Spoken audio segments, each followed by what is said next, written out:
And I don't think it's what people think it means. Like people think, oh, lonely at the top means that you're sitting on top of this tower and you're an executive and it's 10 p.m. and the lights are out and you're the only one working in the office and you're lonely. That's not what it means. Like lonely at the top means like my wife has an issue with any of our businesses, she comes to me. Business partners come to me. Employees come to me. My friends come to me.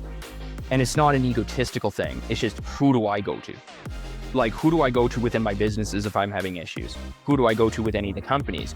Because when you're at the top of the food chain, you don't have anybody to go to. And what am I going to do? I'm going to go knock on the door at my house. Well, I'm not home because I'm here. So it's like the loneliness at the top to me, I wish I had, it would be nice for me to be able to go to someone above me and say, hey, I'm stuck.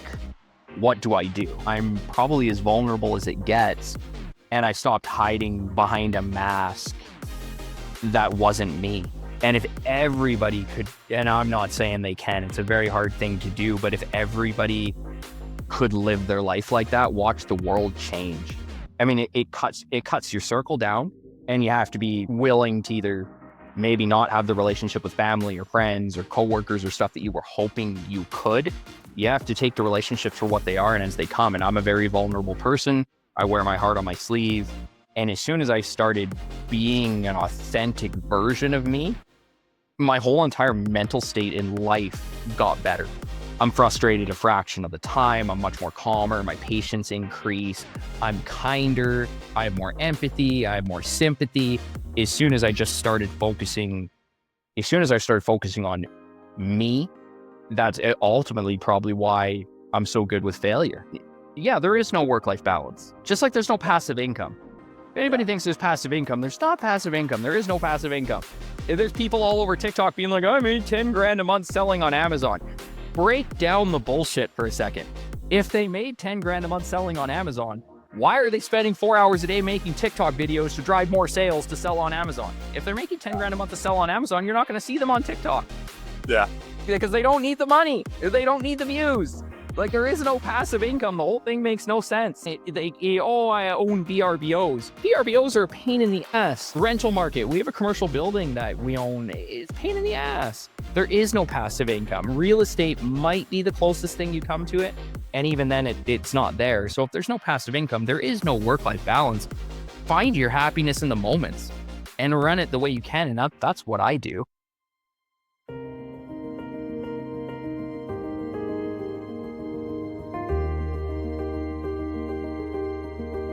In a world filled with possibilities, one truth stands out. Everyone is a pathfinder in their own journey. Whether it's charting new territories in leadership, embracing the future with technology, or nurturing humanity, pathfinders are everywhere. Pathfinders, a platform built for everyone. We believe in the power of connection, the spark of curiosity, and the potential to inspire. Here we bring people together, not just as professionals, but as dreamers, thinkers, and change makers. Through engaging podcasts, thought-provoking digital conferences, and dynamic audio roundtables, and many more, we create spaces for meaningful conversations. We celebrate those who seek to understand, innovate, and lead. People like you.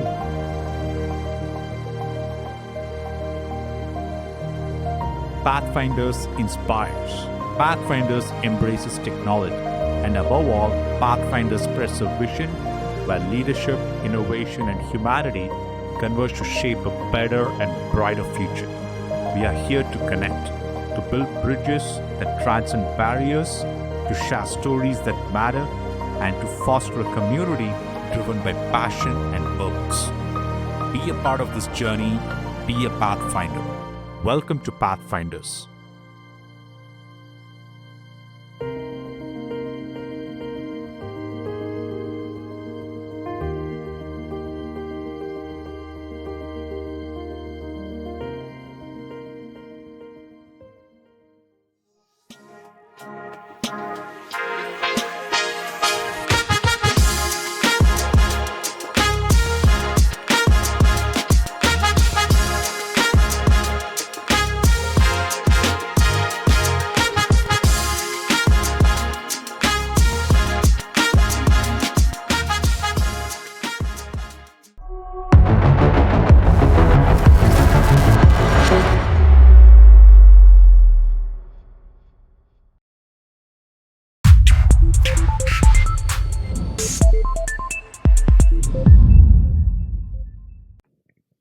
Hey everyone, welcome to Pathfinders. Today we have a very special guest. Today, are you ready to be inspired by a man who didn't just wait for his moment at the head of the table, but he built his own empire from the ground up? Brad Warren is the visionary behind our invisible empire. Brad isn't your typical CEO. He's a serial entrepreneur, a small business shapeshifter, and disruptive thinker who turned the entrepreneurial landscape of Alberta into the personal playground. With our invisible empire, he holds the reins to over 20 businesses and has birthed more than 10 startups in just 5 years, with an ambitious roadmap for 6 more in 2025. But Brad's story isn't about numbers. It's about passion, resilience, and a relentless drive to challenge the status quo. He's the architect of an entrepreneurial ecosystem where businesses don't just survive, they thrive under one roof, equipped with all the tools from digital marketing to business coaching. What is his philosophy, you might ask? Focus more on who you might inspire and less on who you might offend. Let me say that properly. Focus more on who you might inspire and less on who you might offend. Brad embodies the ethos, pushing boundaries, rescuing businesses from the brink, and igniting the spark of innovation where he goes. Today, we'll dive into the mind of a man who's not just navigating the startup world, but is redefining what it means to lead, to fail, and to rise again with even more determination.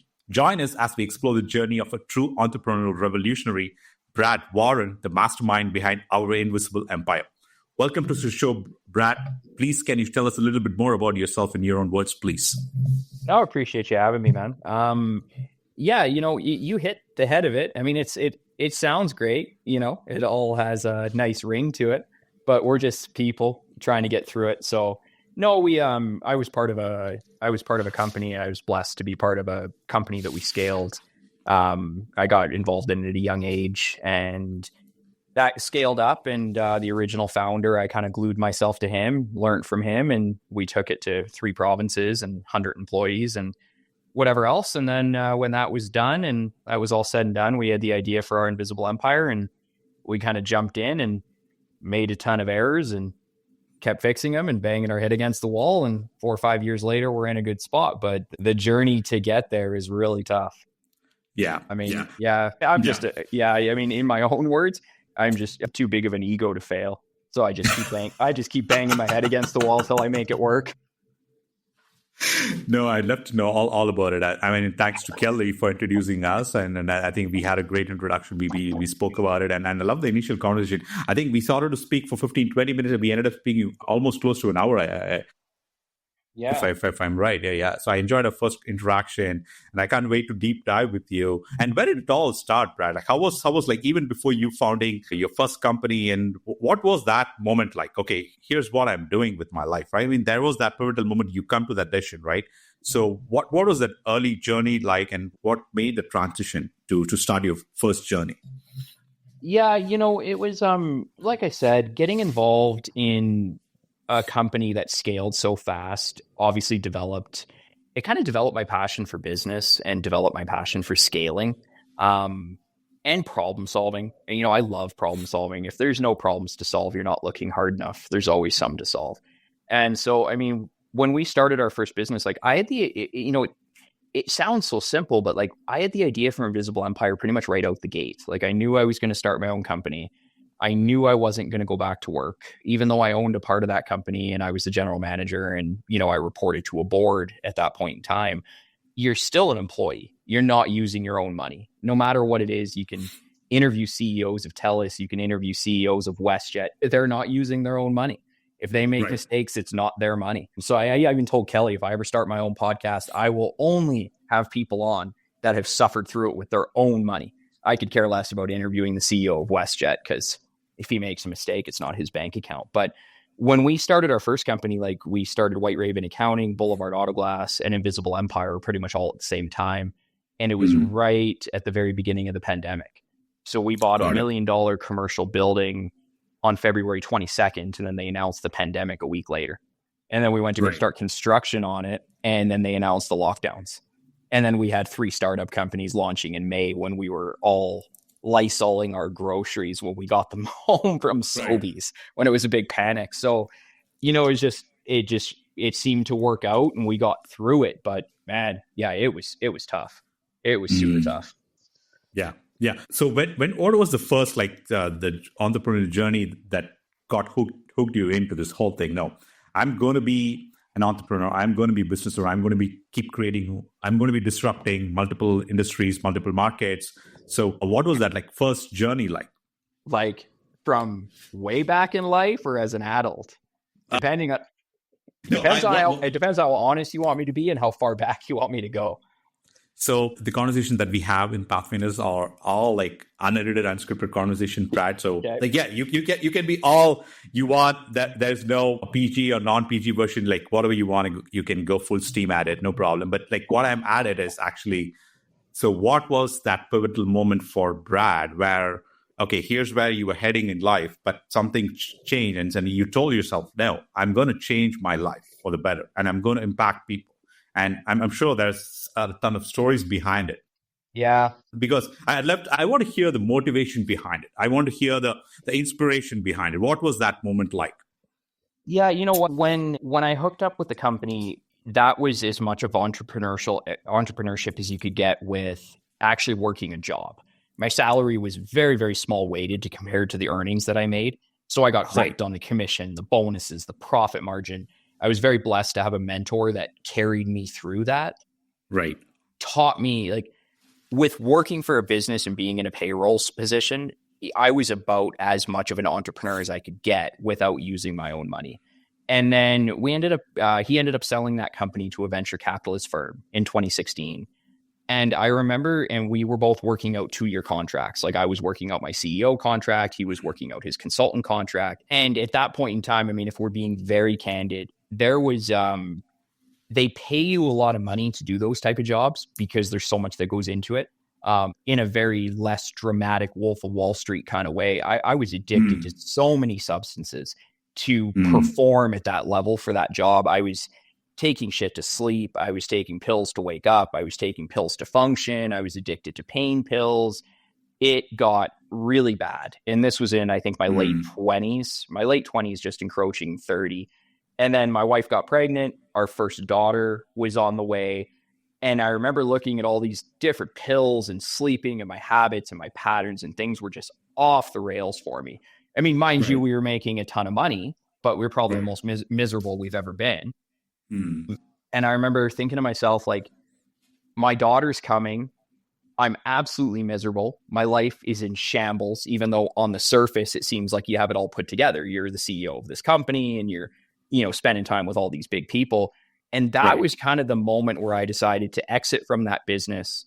I took a year off, like 11 months straight. I pretty much spent 80% of my time in my backyard, cutting grass, doing flowers, hanging out with my daughter. For the first year my daughter was born, I was home. I wasn't working. So, I mean, I pretty much spent the whole first year with her, which I don't think is a lot of things that people get to say. Yeah. And then I 100% knew I was not going back to work. I was starting my own business and I didn't know what that was, but we had this idea for Invisible Empire and it wasn't something that like morphed or transformed or anything. It just hit me like a ton of bricks. We launched it and that was pretty much it. So I think the pivotal moment was how much success I was having in my career and how much money I was making and how rock bottom I actually was sitting. It's a really tough thing to describe. Like I've been in the first couple of years of Invisible Empire, we made no money. And it was probably the happiest couple of years I can remember in the last couple of decades. So that was the point. My daughter coming and just realizing that my life, like I probably would have been dead at 45 if I would have kept going. Yeah. And when was this like? Was it like, did you say that it was around the COVID time? That's when all this happened? It was much before then. Yeah, it was about a year and a half, 2 years before COVID. So I was in my early 30s, and then my year off of work was about a year and a half, 2 years before COVID. And then we started planning the startup companies because we did 3 decent sized startup companies pretty much right off the bat. Invisible Empire launched at the same time Boulevard Autoglass launched, at the same time White Raven Accounting launched. Got it. So that was about 6 to 8 months of planning to get those going. So yeah, it was probably, my big epiphany of how much I was struggling. I was probably a couple years before COVID. Got it. So something very important happened in that 11 months period while your daughter was born, while you were at home. cutting grass and probably sipping your coffee and probably a lot of like life-changing moments. I speak to many people, Brad. There's one thing I realize, especially with COVID, a lot of people, but I mean, they wanted to take risks. Something changed during COVID. I think maybe they started valuing life more. I don't know what happened. Yeah. A lot of people, I keep hearing this again and again. It's like, no, I got to do what I got to do. What if the next COVID hit, right? I mean, like something really happened, but like I want to dive into your story, like in terms of, so in between that 11 months period, I think there was like a determination that you may know, I'm not doing this. So I think I have to go and find my company and then like go start like probably building businesses, right? Is that the story? Yeah, I really I wanted it. The big thing that transpired too is when the founder of the company I was working for, he sold it to the venture capitalist firm. We ended up working for the board of directors for a couple of years. So it was my first introduction to working with a board, and there was some pretty decent weighted people in their careers on that board, like vice presidents of ATB, a provincial senator was on that board. And I just took a look, and I'm not saying criticizing or they didn't. Venture capitalist firms are very different. It stops at the money. And I just remember thinking there's a way to do this different. Like, what if you didn't stop at the money? What if you got involved in the financials, the forecasting, the marketing, the business consulting, the sales, the outside sales, the inside sales? Like, what if venture capitalist firms had the resources to get involved in every area of the business that they end up purchasing? And that's ultimately what Invisible Empire is. When we take on businesses or whatever it may be, we get involved in every single area of them. Because it's I guess it's like Dragon's Den, but going past the check in a very like low rate type way. So yeah, it just, I don't know, man. I knew that I needed to start my own business. I was fitting into a mold that just wasn't me. This executive and that's just not who I am. Like, I'm a guy that wears sweatpants and hoodies in the office, and I work when I want, and I work very hard sometimes, and then I spend time with my kids other times. Like, I was just spending my time wearing a mask that just generally got tiring over time. It just wasn't my true nature. Like, I'm not a confrontational guy. I'm not, and to be an executive at that level and run a company of hundreds of people across 3 provinces, you just build this demeanor to yourself. And sometimes you fit the mold that you have to fit to be ruthless enough to do that. Yeah. And so, yeah, it was just time to start being me versus being the person I was trying to be for the paycheck. Got it. Just like 30 minutes ago, we were having a conversation about like authenticity and things like that. And something I shared in the conversation was like, I cannot have like a surface level conversation anymore with anyone, because I spent a long time in the corporate career and learning that. And I'm so, I was extremely, I think what is the right word is probably tired, of the right word is like of hearing the good mornings and good evenings and the happy news and Merry Christmas, but you don't mean any of that. Yeah. Right. And if you're surrounded by people who don't like value anything that they're saying, value anything they're doing, I mean, the things that you described about the Wolf of Wall Street kind of a situation is, I don't know, millions of people go through that worldwide. And I think there's fundamentally, as I'm growing older, I'm trying to understand the society that we are living in. There's fundamentally something is super weird and super messed up. And I don't want to know what that is, because like, I don't want millions of people to be suffering or billions of people to be suffering either, whether it's through our invisible empire or through other avenues. I want people to be successful and happy and joyful, I think. Yeah. So there's something fundamentally wrong. What do you think is fundamentally wrong, Brad? Well, it's kind of, and I think there's so many things that are fundamentally wrong, and you could go into the school system, the healthcare system, like we could go so deep into it, but you know what? A lot of people don't have a crazy amount of choices. Like, I'm very blessed. And it's not just like, you can't just wake up and fund 3 startup companies. Like, me and my wife made very good money in our careers before we did this. So we had that opportunity. Some people are wired to work a different way. Like, I just work and I like working, but I like working my way. Is there anything that's fundamentally wrong with it? I don't think the average person is just going to be able to wake up in the morning and say, okay, I'm going to stop being a roofer and I'm going to go be happy.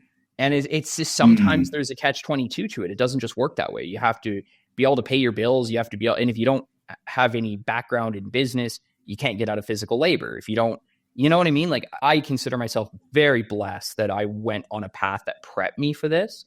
But if I was a construction worker for my entire 20s, there's no way I'd have the experience, the knowledge, the finances and stuff to be sitting here. So, but I think what's fundamentally wrong is, and I go back, Jim Carrey has this quote, and I think I said this on Kelly's podcast too. And he's like, Jim Carrey always says, like, I wish everybody could become rich and famous so that they could realize it's not the solutions to their problems. But I think it's impossible to explain it to people, because I remember thinking to myself, like, when I was younger, and I'm like, okay, when I hit 100 grand a year, my problems will be solved and I'll be happy. And then that goalpost moved, and it was like, okay, when I hit 200 grand a year, my problems will be happy. Okay, when I can buy an Audi R8, my problems. When I can live in a much bigger house on a ravine, I'll be happy. And then when I hit 300 grand a year, I'll be happy. And then, but you just keep moving the goalpost. And I was equally as miserable. If anything, the more money I made and the more Audi R8s I owned, I was actually doing more drugs and doing more pills, and I was more miserable along the way.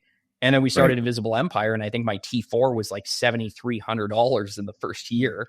Me and my wife laugh about it. Like we literally combined for like 11 grand in our first year of earnings. Right. And it was the happiest year I can remember to date.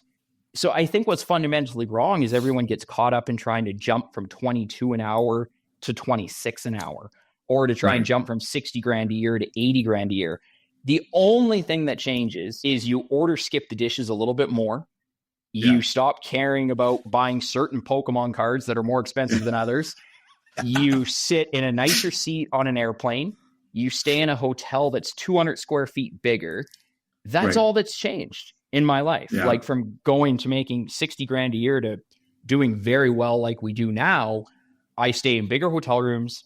I fly first class. I order skip the dishes. I order blizzards at 9 o'clock at night and not care that they're $12 because Dairy Queen's crazy.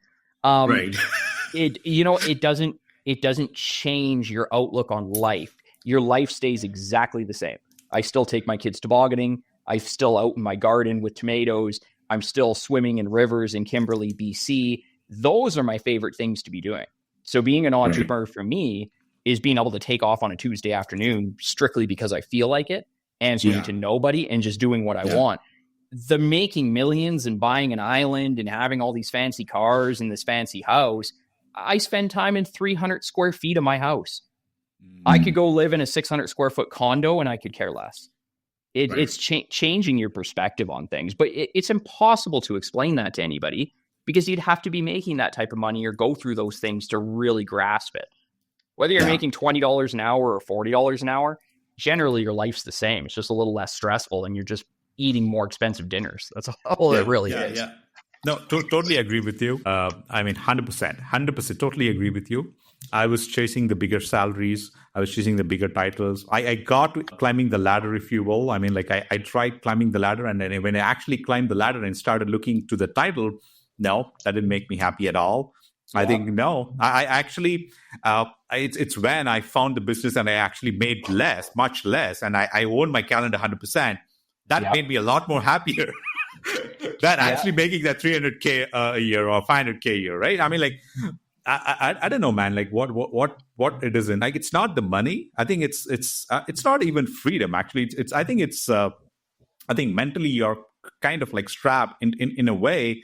The society functions. It's weird how it is all designed. Actually, I've questioned everything in terms of like just trying to understand what the world is and what life is. And I think there's a lot of things attached to money. And I'm trying to understand money as well. Okay, fine. Something costs me, for example, $100 to dine somewhere. Now, if it costs me $300, there is something wrong with the inflation as well. So I'm trying to understand each and every bit of it, and I've got a few answers which I'm happy with.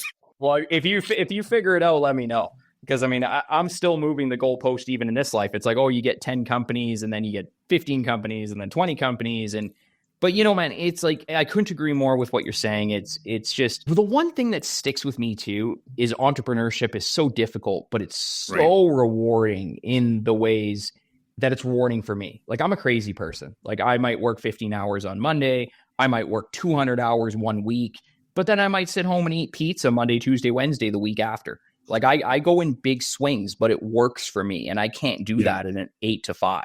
So that's the big reason I'm happy. Like, I don't like being caged in.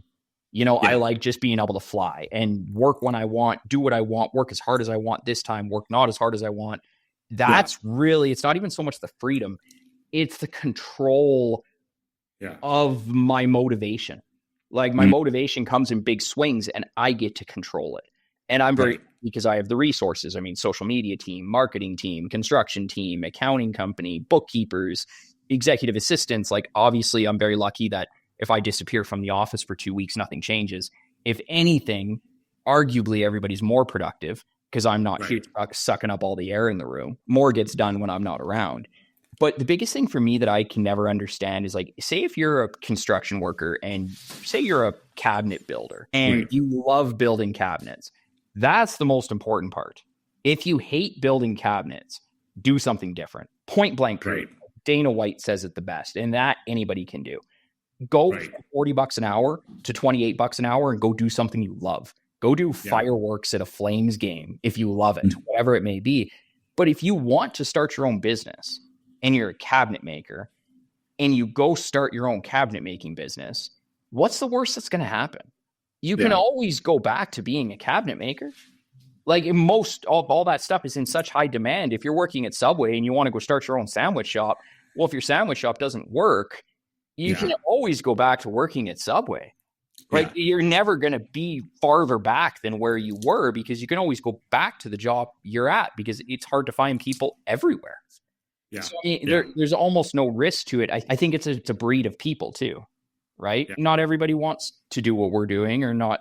Some people are very, very happy working an 8 to 5 Monday to Friday. I know some of the happiest people I know that go to work from 8 to 4 Monday to Friday, and they're good. Like, they don't want anything more. They want to see, like, they're good.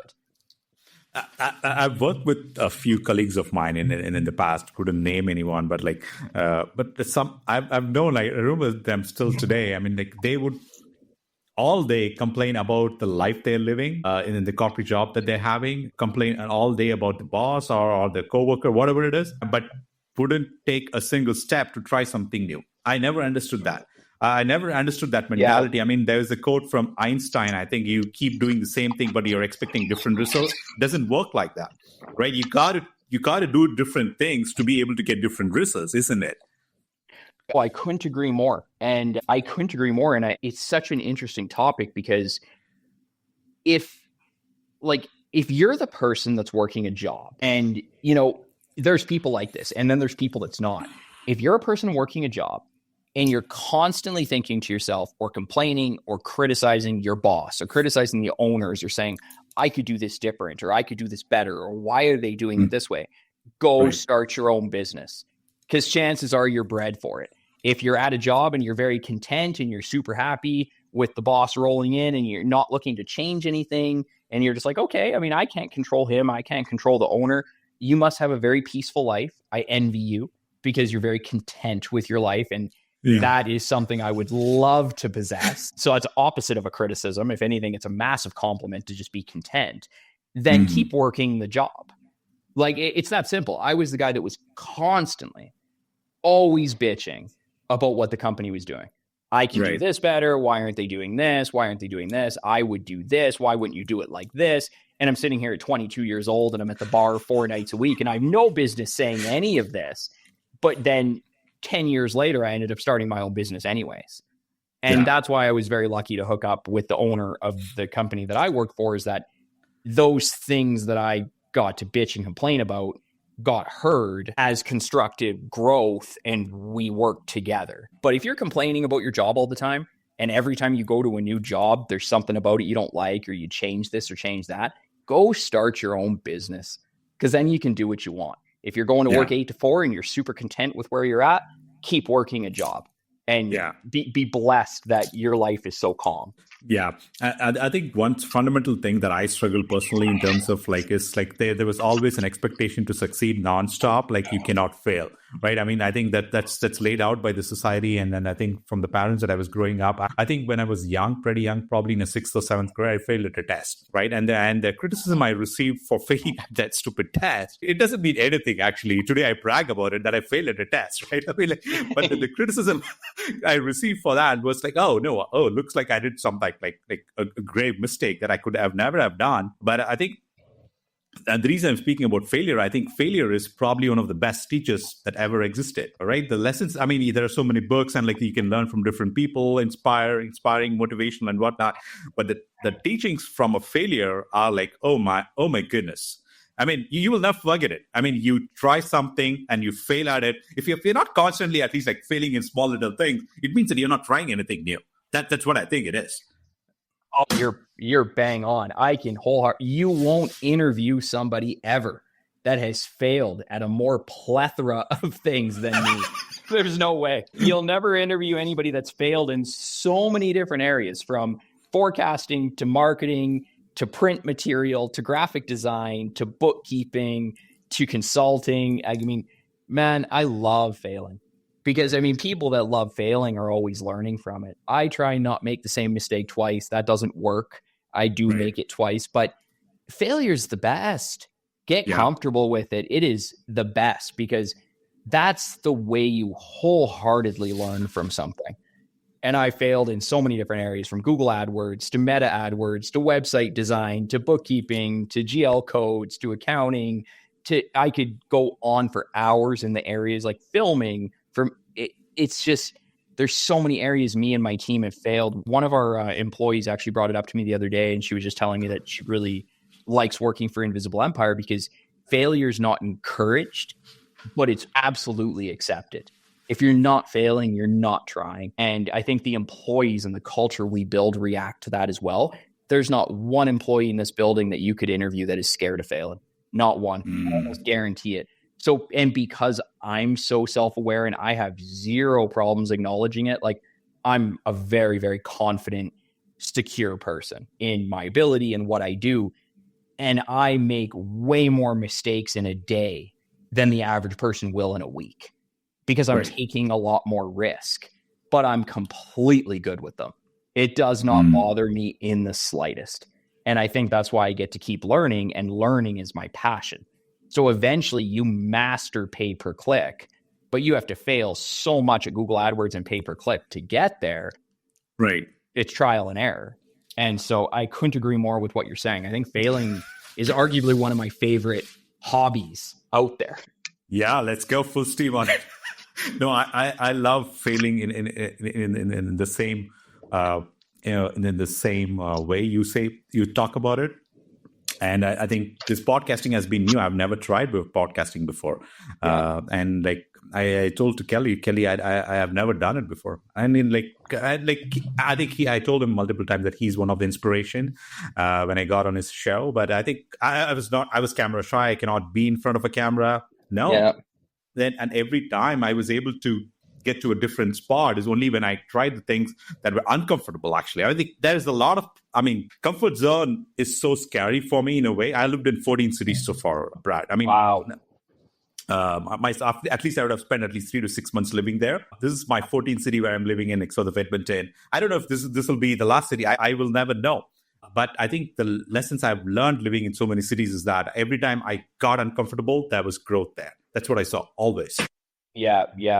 There was no growth when I was comfortable. When there was no growth when I was watching a Netflix series, like binge watched it. No, there's no growth when I'm eating ice cream all the time. No, but there's only growth when I got uncomfortable and did the things that I was not willing to do, but at the same time was admired to do or inspired to do. So I saw growth happening at the time. And I initially, yes, I failed at it, but who cares, right? I don't think people care as much as people think, but I stopped pleasing people. I stopped noticing people. Okay, you like the post? Great. You don't like the post? Great.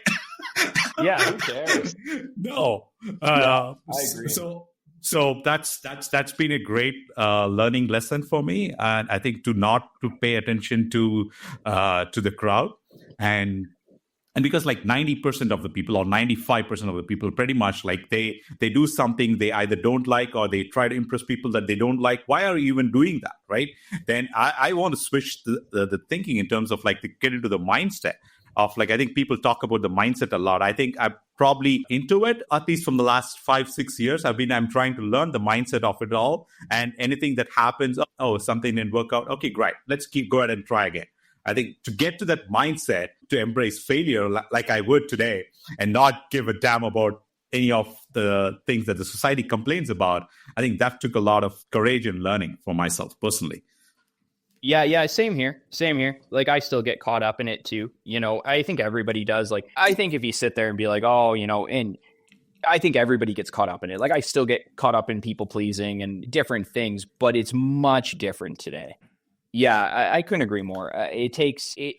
You have to work on that mindset, and it comes with success too. Like, the more and more I succeed, the more and more I'm totally good with not succeeding.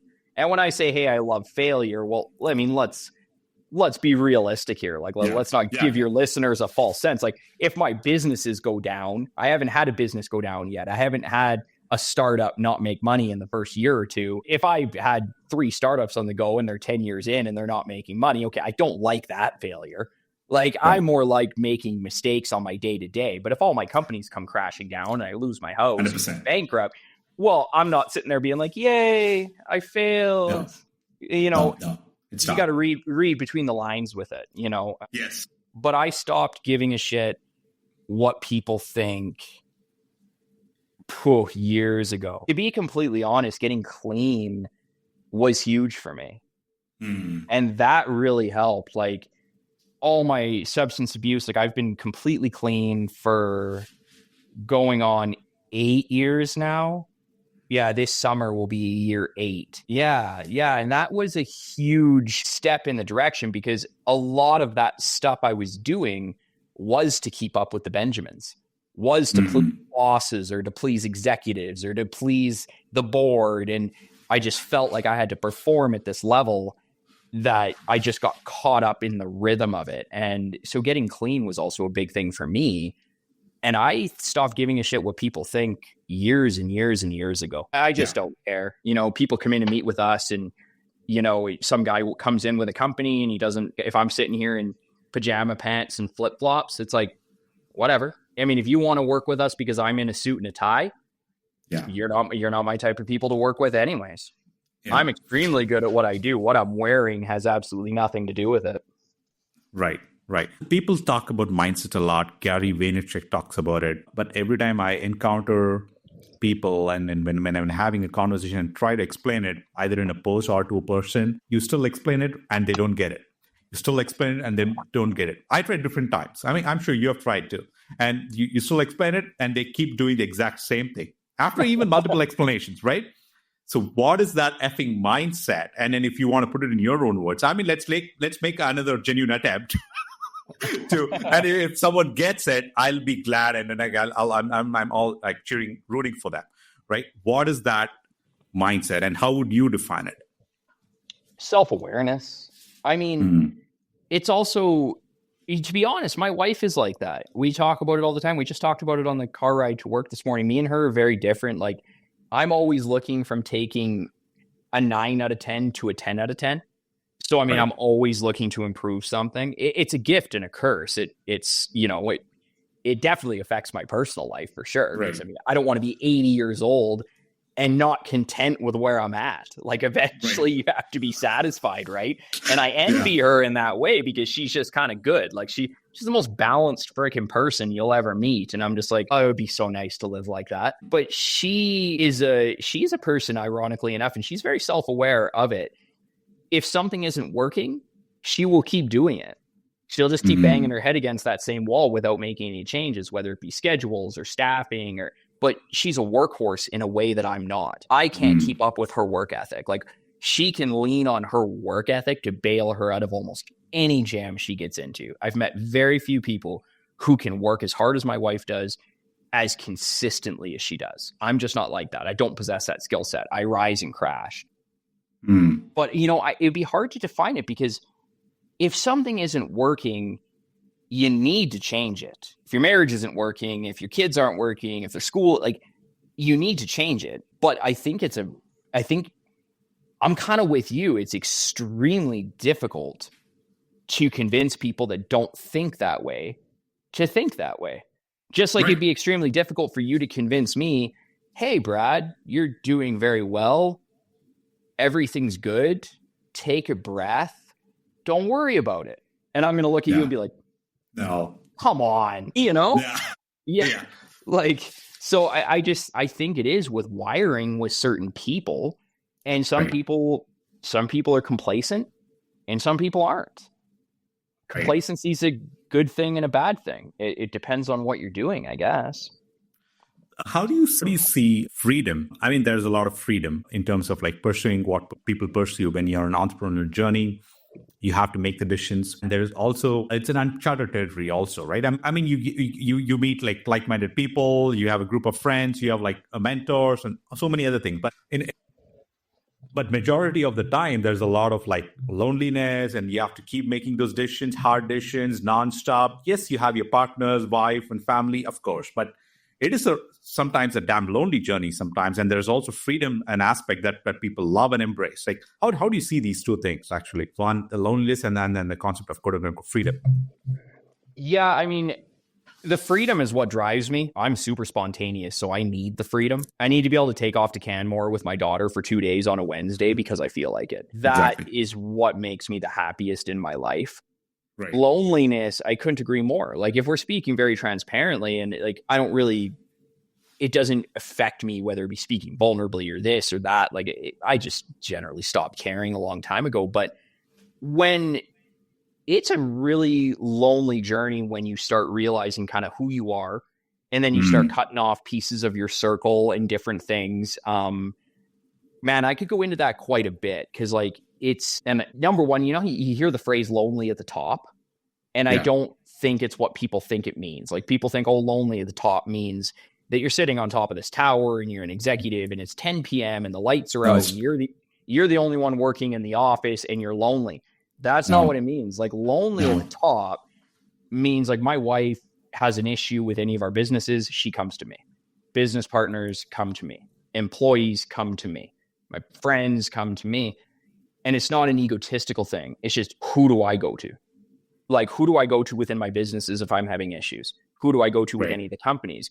Because when you're at the top of the food chain, you don't have anybody to go to. And what am I going to do? I'm going to go knock on the door at my house. Well, I'm not home because I'm here. So it's like the loneliness at the top to me, I wish I had, it would be nice for me to be able to go to someone above me and say, hey, I'm stuck.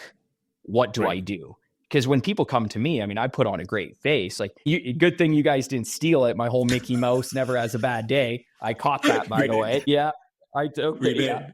Yeah, but I stole it from someone else, so it's all good anyways. I stole it from my mentor, actually. That was the first time I heard it. But I have to come into this place the same every day. Personal issues, financial issues, marriage issues, whatever it may be, it cannot bleed to my businesses. It cannot bleed to my staff. Like, we have over 100 employees across 20 different companies. It can't affect that, but I wish it could.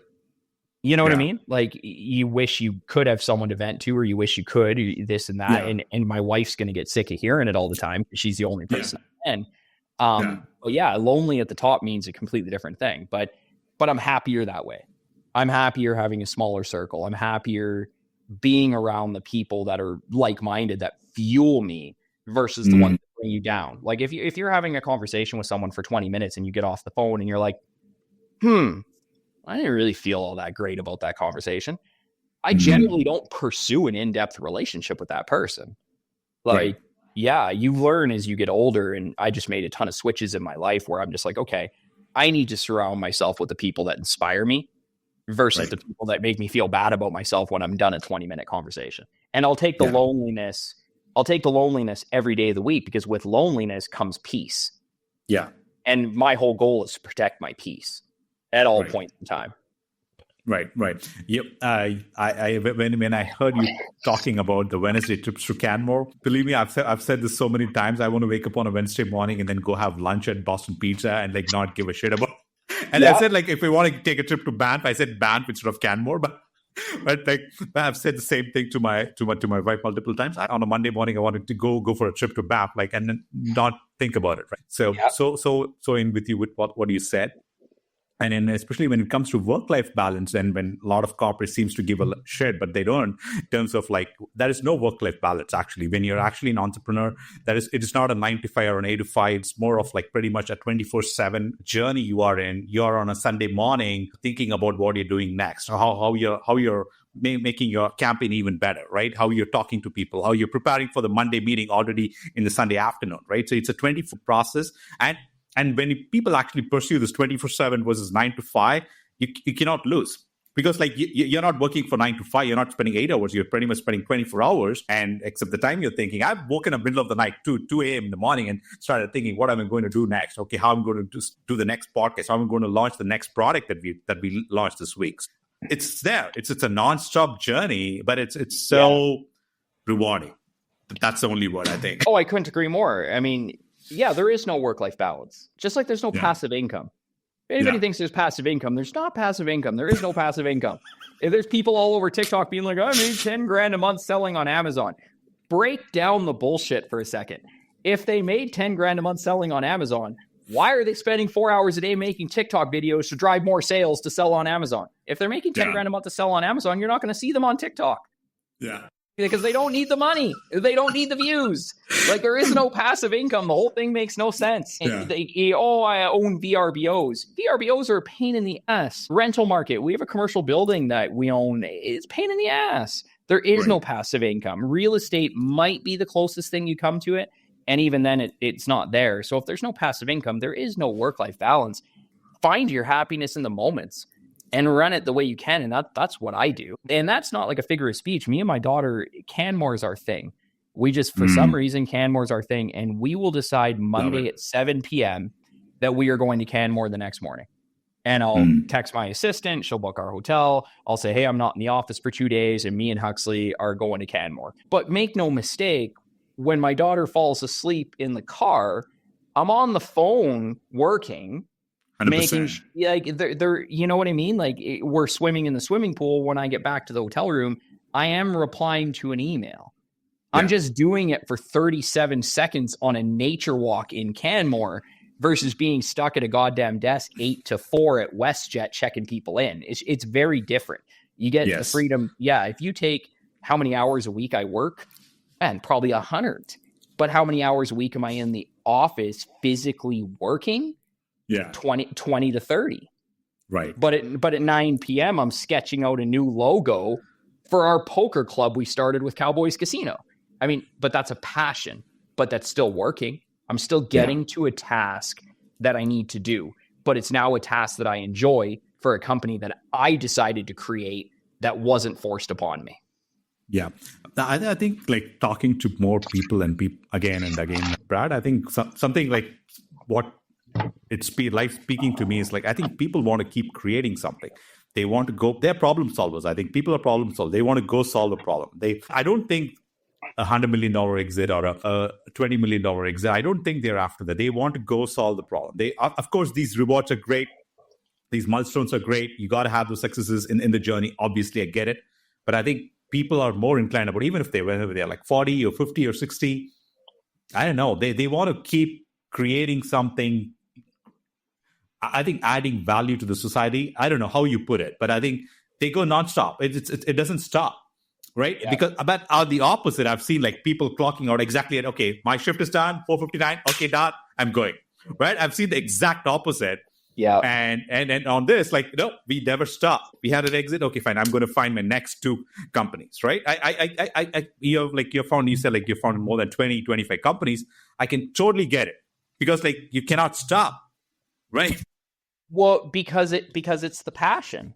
Like you get a good idea and then you're like, okay, that's a cool idea. And then you get to a spot where I'm in, which is a gift and a goddamn curse. I promise you it's a gift and a curse. People will be listening to this and they'll be like, oh, Brad Warren, first world problems, woe is me. But you get to the level of the resources that I possess, right? From CPA accountants to bookkeepers, to a social media team, to a digital marketing team.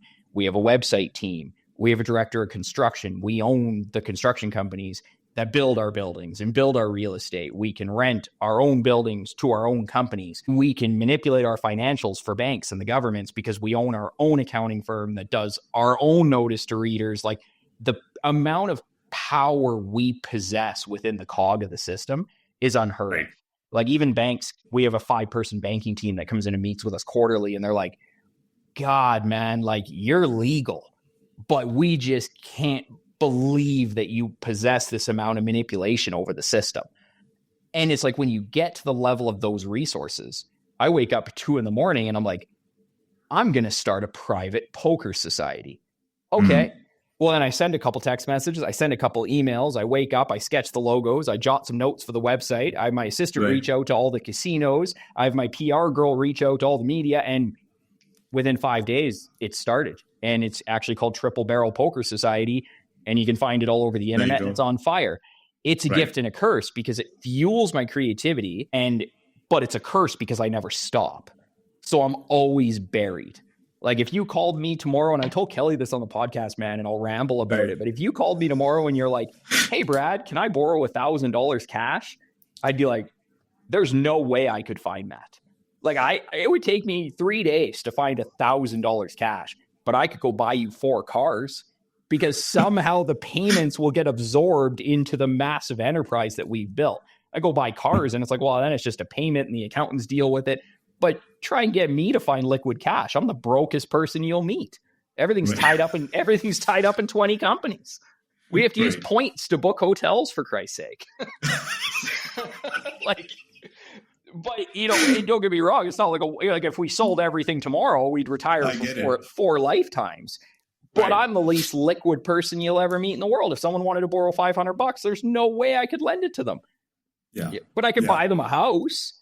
Because the mortgage would just get absorbed into the mass amount of expenses that we have every month anyways. Yeah, so, I mean, where I'm going with it is like, man, it's like entrepreneurs are wired a certain way that they will never stop.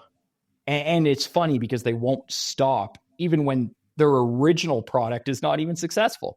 You know how many entrepreneurs we meet with on a day-to-day basis that are struggling with their one company that come in to pitch us ideas for 3 more companies all the time. And they come pitch me these ideas to start these 3 more startup companies. And I'm sitting there being like, but your main company is losing money. I would probably put all your effort to that. And then we'll do these startup companies. Entrepreneurs are just wired that way, man. Like they just are. Yeah. I think the question I had was like, I think, they also say that with great power comes great responsibility. How do you see that playing into you actually? Because like you have, it's not power. It's not. It's. I think it's more responsibility also, right? I mean, like how do you see that actually? Are you having fun with it? Yeah, I mean, it has its days, and with great power comes great responsibility. I'm responsible for a lot of people, but not in the sense of an arrogant or narcissistic way. Like if they didn't work for me, we'll find other jobs, and you can't be naive enough not to think that. But you have to do right by your employees. I work for more of my employees than they work for me. And I think I like having the control where I can do what I want and have that power, but the responsibility of it, no matter who you are, and you might have people on your show or whatever that speak this, and if they're like, most of the time people are full of shit in some of the things they say, I just speak to it. And the responsibility is wearing. It gets exhausting. It wears on you. You're constantly having to make decisions and you're hoping they're right. And you have so many people coming to you from so many different angles and you're responsible for this company being afloat and this bank account and this and this. Yeah, the responsibility gets exhausting. Like every once in a while you sit there and you're having an off day and I'm sitting there binge eating pizza when I shouldn't do that because it makes me feel like shit because I'm old now. But there's days where you're sitting there being like, I don't know, I could sell all of this, go buy a little cottage that I see on TikTok in Switzerland, that music with the sheep, that looks really calming. That would be nice. But then you kind of snap back into it, and I know myself too well. It would be nice for about a year. Because when I took that 11 months off work, that was probably the best thing I ever did. And everyone's like, oh, you couldn't retire, this and that. No, I spent 11 months with nothing to do, and I filled my time. I did. I went to the gym every day. I gardened. I filled my time. My garage was spotless. I was as happy as I've ever been. But I hit a breaking point at about 10 or 11 months where I just started needing more. Got Got it. Yeah, Yeah. I think about giving up the responsibility all the time, but the responsibility is what fuels me. Yeah, I mean, like I was telling to my co-founder, we were just like co-founding an AI product where we would basically, we are calling it, I think the tagline, it was like, what if voice was the only interface you ever needed? I mean, AI would basically be able to talk to anyone, receive phone calls and do all that. And the more we were actually creating the product, we felt like we have to make so many decisions continuously, because he had another business, I had another business too, so we had to constantly keep making those decisions, and it was getting overwhelming. That's exactly the word. It did get overwhelming at one point, and we had this conversation. I think we should find a way to delegate almost everything as much as possible, and we need more time, not for peace, but we need more time to be able to think. Pretty much, right? You want to be able to think, and you need that space, and you need like 8 hours of empty space just to think, or like whatever, or an entire weekend, if you will. So I've felt that multiple times. It does get to it. It does get to you.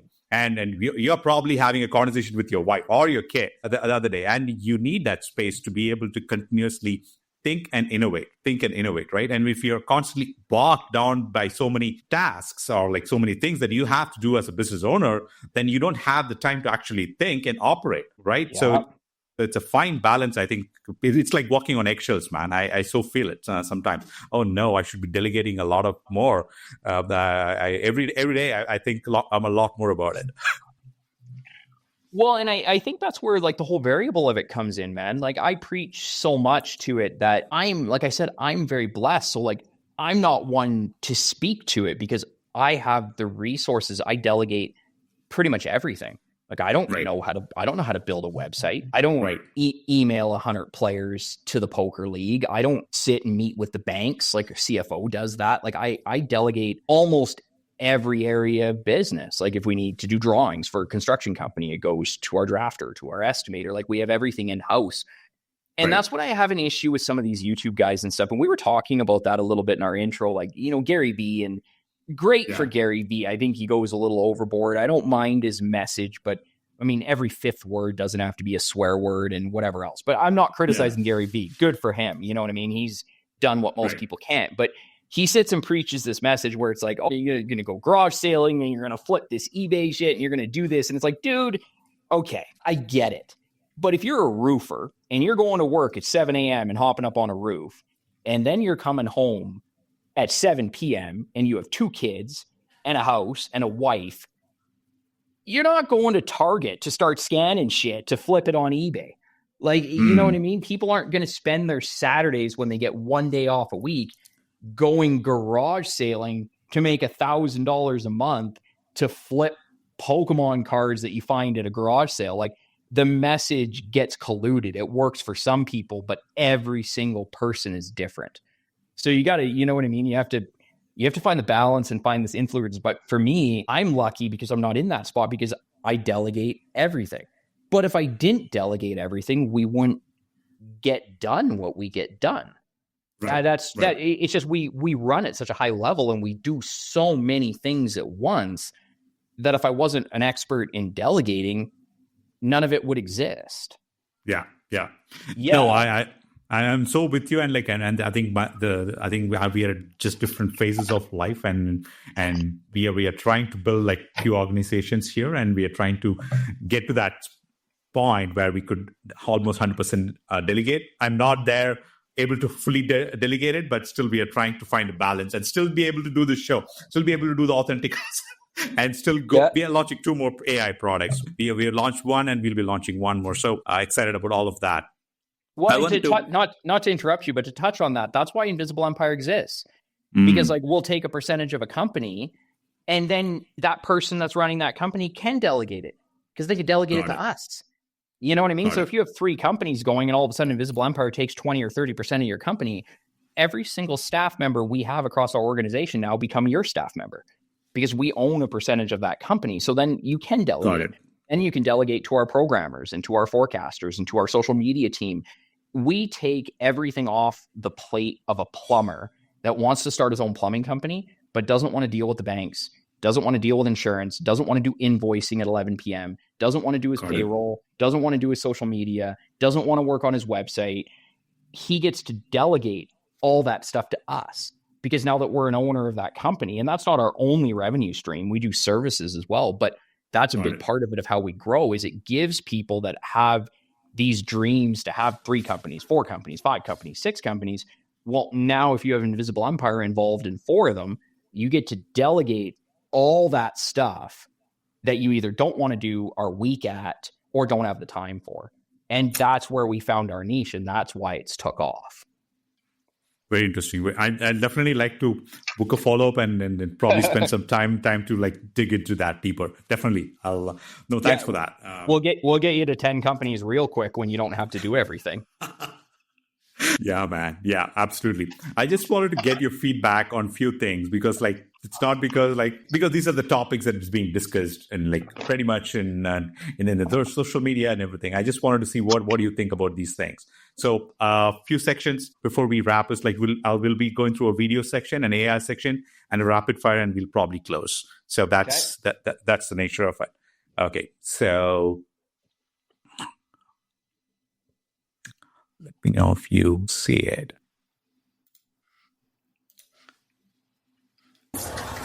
We can see those chopsticks now. Here.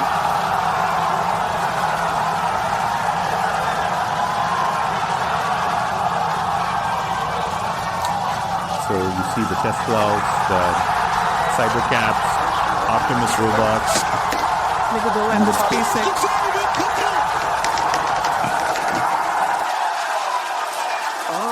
Are you kidding me?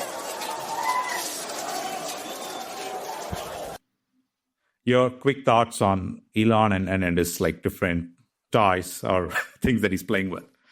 I want a Tesla bot. I want a robot. My quick thoughts. Everybody says, well, what if the robots kill you? And it's like, yeah, but the amount of time the robots are going to save me in picking up the kids, doing the dishes, vacuuming the house, the amount of hours it saves me, I could die at 67 if the robot kills me, and I could still have more time in my life because I'll spend 20 years doing all that stuff. I like Elon. I do. I think he says some out there things, and I'm good with that, but I like him. I like his message. I don't know what to think. I wouldn't be a massive expert in the area of AI. It'd be an area that I'm a little weak on, but what are we going to do? It needs to be regulated. It's happening. If you do research on it, there's so many more companies producing it than people think. And if I could find Tesla bots to change windshields, that's life-changing. Life-changing. Right. Do you know how hard auto glass techs are to find? I would never have a Tesla bot doing. AI gives us our SEO team, and instead of 3 people, we need 2. I mean, that's what AI is going to do. It doesn't replace our digital designers. It doesn't replace our video editors. It just, instead of needing 3, we need 2 because AI helps with it. But my quick thoughts on it is, as soon as I can buy a Tesla bot, I'm buying it. Got it. There you go. If I never have to clean another bathroom in my life, I'm super thrilled. And if it goes crazy, you know what I mean? I'll just jump in front of the fire for my kids. And if we go iRobot style, we'll call Will Smith and he'll smack some people at the Oscars and we'll go from there. Yeah. I'm going to play the next video. I'm so with you. I love the Optimus robots too. Yeah, can't wait to have one at home. Same here. I can't see I think it makes total sense to have a fully self-driving car, and if it can do that, and I still like driving, I still like going on the long trips and whatnot, but still sometimes you get to it, like you don't want to drive for the next 2 hours, right? And if it can do a self-driving or do a lot of like chores for the company or at home, it'll be fantastic, no doubt. Oh, I couldn't agree more. I probably will never trust a self-driving car with my kids because they're my whole life. Yeah. But if my self-driving car could go grab my Blizzards and Dairy Queen could walk out with them, good to go. You know? Who wants to go pick up Blizzards at 9:00 at night in the snow? 100%. I'm just going to play the next video, get your thoughts on Your it. time is limited, so don't waste it living someone else's life. Don't be trapped by dogma, which is living with the results of other people's thinking. Don't let the noise of others' opinions drown out your own inner voice. And most important, have the courage to follow your heart and intuition.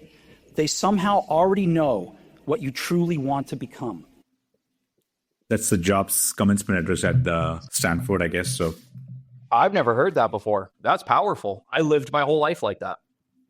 Yeah, up until I started Invisible Empire, everything I did, my career, my parents, my friends, everything was based on what I thought I needed to be for other people or what other people thought I was, or how I needed to fit in to do that job, or how I needed to fit in to have a big circle of friends, or how I needed to fit in to be liked, or that relates really heavy for me, because like up until getting clean and up until my early 30s, like I probably spent the majority of my life trying to appease hockey coaches and teachers and parents that were never satisfied. And yeah, that was the first 30 years of my life. I'm dramatically happier that I'm not living like that anymore. I'll tell you that much. Got it. Yeah. Here's one other video. It's about like vulnerability. I just wanted to get your thoughts on that. Okay. That vulnerability is courage in you, but weakness in me. When I meet you, it's the first thing I look for in you, but it's the last thing I want to show you in me. And so I think to really put ourselves out there, knowing that if we do that enough, we're going to fail, I just don't think it gets more courageous than that. Couldn't agree more. Man, you're firing up some really good videos. I couldn't agree more. That is probably the big reason I've become as confident and secure as I am, is I'm probably as vulnerable as it gets. And I stopped hiding behind a mask that wasn't me. And if everybody could, and I'm not saying they can, it's a very hard thing to do, but if everybody could live their life like that, watch the world change. I mean, it cuts your circle down, and you have to be willing to either maybe not have the relationship with family or friends or coworkers or stuff that you were hoping you could. You have to take the relationships for what they are and as they come. And I'm a very vulnerable person. I wear my heart on my sleeve. And as soon as I started being an authentic version of me, my whole entire mental state in life got better. I'm frustrated a fraction of the time. I'm much more calmer. My patience increased. I'm kinder. I have more empathy. I have more sympathy. As soon as I started focusing on me, that's ultimately probably why I'm so good with failure. That I haven't seen that one either. That's a really good one. Right. So this next section is like, we're going to do an AI drawing, and you can make a request and the AI is going to try drawing it for you. Let's see what it comes up with, and we'll have a question around it. Let me go share my screen. Please let me know if you're able to see the screen. Okay. Are you able to see my screen where it says Grok? Yep. Okay. So yeah, go ahead. What is your request? What do you want the AI to draw for you? Wow. Could be anything. Yeah, now I'm going to overthink it. Draw me. Oh, man. Okay. Anything. I draw anything I want to draw. Draw me a comic style roadmap of the city of Calgary. Draw me a comic style roadmap of the city of Calgary. Okay, let's see what it comes up with.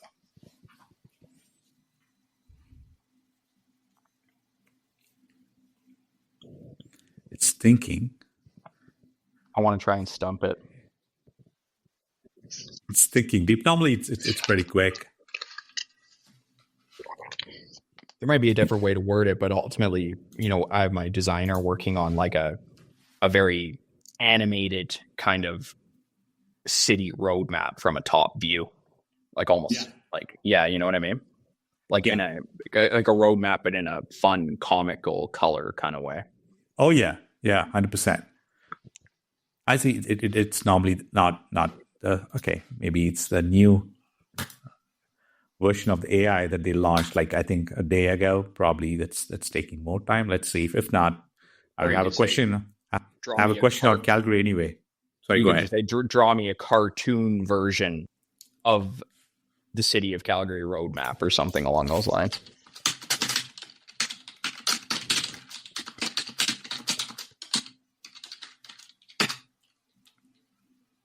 Let's see what it comes up with. It's normally pretty quick. Okay, I'm going to let it load and then probably. But I do have a question on the city of Calgary. If it comes back, I'll show you what it came up with. You can always edit it out. Yeah. Benefit of not being alive.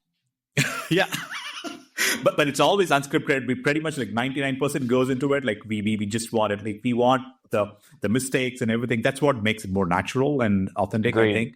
So Great. I love and to be packed with all good and bad. Question on Calgary is like, I think there's an iconic tower in the city of Calgary, in downtown Calgary. How do you feel every time you see the downtown or the iconic tower for the Calgary Tower? How does it speak to you? Yeah, I love that you want everything to be authentic and honest. How it speaks to me is keep me as far away from downtown Calgary as you can get me. By the way, it just loaded up. So, Okay, so this is the tower I was talking about. interesting. The cartoon version of it. So there you go. Yeah, me and you were speaking earlier about comfort zone, and me and my wife just had to go downtown before this for a meeting. Yeah. I hate going downtown. I've never worked there. I've never driven there. I've never lived there. I've never spent any time there. It stresses me out, and I do everything in my power to avoid downtown Calgary. I hate parking. I hate looking for parking. Everything about it stresses me out. And so, yeah, I might be the most honest person on your show, but I avoid downtown like the plague. I go there if I absolutely have to. So if you had to live in a different city or a place, which place would you pick? To be completely honest with you, I'd probably pick Calgary. Like, I really, really, really enjoy living here. Close to the mountains, close to skiing. Our winters are mellowed out quite a bit. We get a ton of sun. I need the sun. I like the seasons changing, maybe lower our taxes a bit, but I really like living here. Yeah, I just don't go downtown. Got it. I just don't do it unless I have to. But no, I really, really enjoy living in Calgary. I really do. I think we're all very, very lucky to live here. Got it. I'm just going to go through a quick rapid fire questions just to get to know you a little bit more. We got to know a lot about you, but we'll go to a quick rapid fire questions and probably wrap from there after that. Okay. Yeah. First question, unicorn or bootstrap? Bootstrap. Got it. Risk or regret? Risk. Vision or execution? One more time. Vision or execution? Wow. Both. You can't have one without the other. Execution is probably more important. Got it. Your favorite startup tool, whatever it could be. Doesn't have to be a gadget, but like favorite startup tool. Like favorite startup tool, like for startup companies? Or I mean, even an entire office is a tool. If you look at it, it is a place to get something done, right? Wow. If we're going to start a startup company, I would never do it without an extremely high performing lead generating website. Hands down. Like, we build the Cadillac of websites. Like, we don't even build them out to the outside public, so they'd be too expensive. But when you have unlimited leads, the biggest issue startup companies have is finding work, which creates to revenue. And when you can have that taken off your plate and that website starts performing very well within 6 months, you get to start picking and choosing your work. Super important. I think we might be able to help you a little bit on that, because what we do is like we put an AI agent on the website and it can talk to the person as if it was an employee of that business, and then spit out information, even 500-page document just like that. And it can talk in pretty much in any language and any accent. So something, I mean, probably in our next meeting, I can walk you through it. Favorite industry you would like to disrupt? Either the healthcare industry or the education system. Probably the healthcare industry. Yeah, specifically in mental health. It's broken. Needs to be fixed. Yeah, 100%. Agree with you. It's a part two. The systems, if you're talking about the systems and the matrix, it's a completely different conversation. Probably takes an entire podcast for itself. Yeah, it does. Or home building.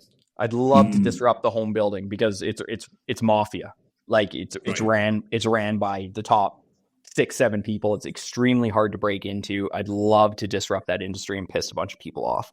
Man, you're so good. I mean, you're so authentic. I love that. Yeah. I love that about it. The biggest entrepreneurial myth. That you'll make money in the first year. You might be able to show profit on financials in the first year, but your bank account won't be doing good. Biggest entrepreneurial myth is that, to be honest, it's that you'll get more time.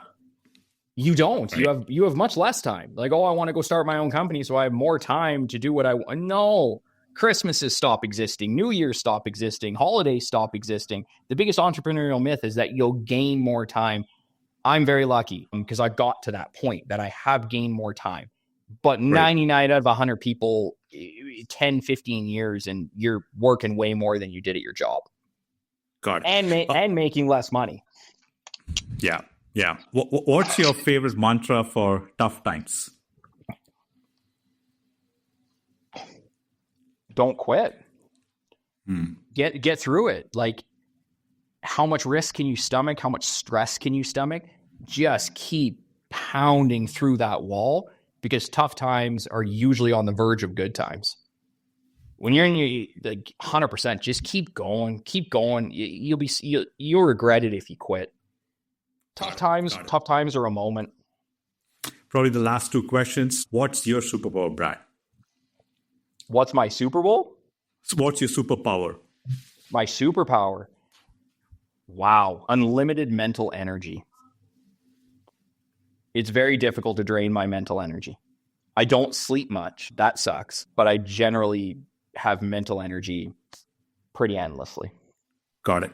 Last question. What's next for OIE, our invisible empire? To race Elon to Mars. I'm going to build a rocket faster, and then we're going to race. Right. No, probably we're at a spot now where we get to pick and choose who we work with.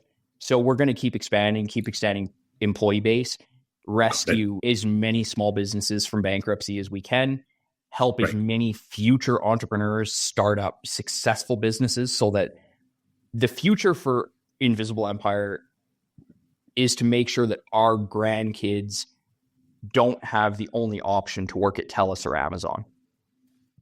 Small business and entrepreneurship is dying, and I want to do everything I can to keep going. We'll put it in different cities. We'll put it in different countries. Anything we can do to keep entrepreneurship alive. It's dying, and it's dying quicker than people think it is. Got it. No, I can't agree with you more. Brad, it was a pleasure. Where can people find you? www.ourinvisibleempire.com. I mean, you can go to my LinkedIn too, but I get 10 messages a day from people that'll help me with remote bookkeeping because they don't do the research and realize I have two bookkeepers sitting behind me. We don't need bookkeeping remotely. But no, www.ourinvisibleempire.com. It generally explains what we do, and we're easygoing people. Like, I got a hat and hoodie on. You want to come in and chat business? Come in and chat business. Nothing needs to come from it. Just come in, sit in our boardroom, and let's chat. We're easy. Yeah. Brad, man, I thoroughly enjoyed it. It's an absolute pleasure. I think we will do part two, definitely. I so think I absolutely enjoyed every minute of this conversation today. Thank you so much for your time and sharing out a lot of wisdom and your journey. I absolutely enjoyed it. Thank you so much. No, absolutely, man. I really appreciate you having me. Thank you. Okay. Thanks, buddy.